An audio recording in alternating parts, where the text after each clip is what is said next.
Hi, I'm Maile Ohye. I'm a member of Google's Webmaster Support team. Joining us is my colleague and good friend, Tiffany Oberoi. Tiffany is a software engineer on Google's web spam team. Hello, everyone.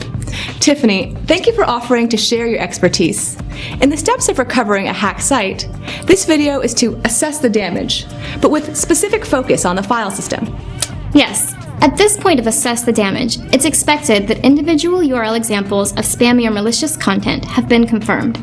Now, the often last but extremely important action when assessing the damage is to log into the file system for a more in-depth investigation.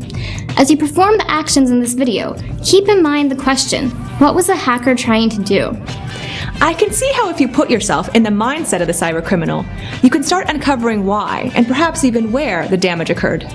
Let's go ahead and log into our servers. If your site is online, you can take it offline again. In this video, we'll end up checking for any modified or uploaded files on our system. If you have a backup of your site to determine which files have modified content, you can of course compare the checksums of the current files on your site with the files on the last known good backup.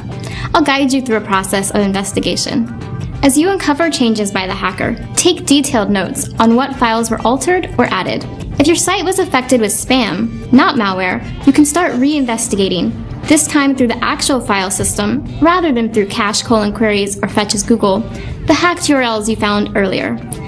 These are the hacked URLs listed in the Webmaster Tools message and that were uncovered with a site query. If your site was hacked to distribute malware, you likely already investigated each malware type provided in Webmaster Tools. As you investigate, be aware that the damage may not be limited to the affected HTML page, configuration files, or database records. The damage may be caused through a function in languages like JavaScript or PHP, located in a script or system file. As you locate these culprit files, again, please take notes of the page and the hacker's modifications. After assessing the damage to specific infected URLs, begin a more general investigation of the server files that commonly provide more information about the actions and intent of the hacker.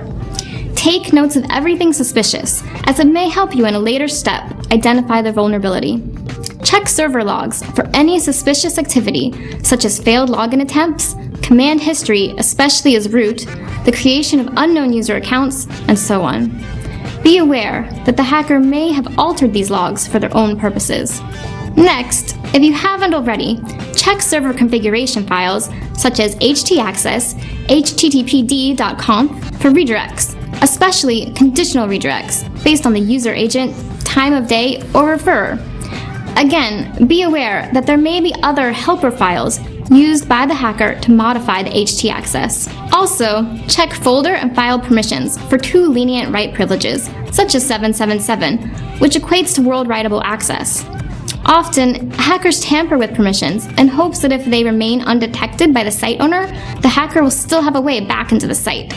In general, if you discover any folder permissions greater than 755, or permissions for world-readable files greater than 644, make sure the looser permissions are really necessary.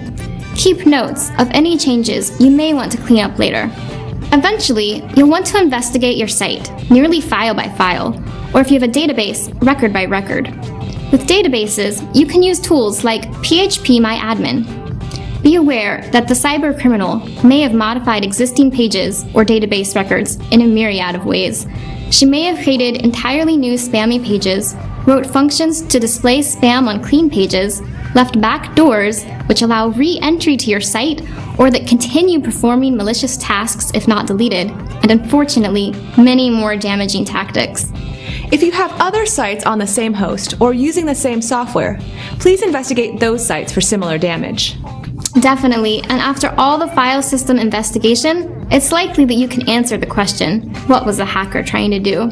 If you confirmed your site's pages were compromised with spammy content, the hacker's motive is often clear: exploit a good website to drive traffic to or improve rankings of her less reputable online business.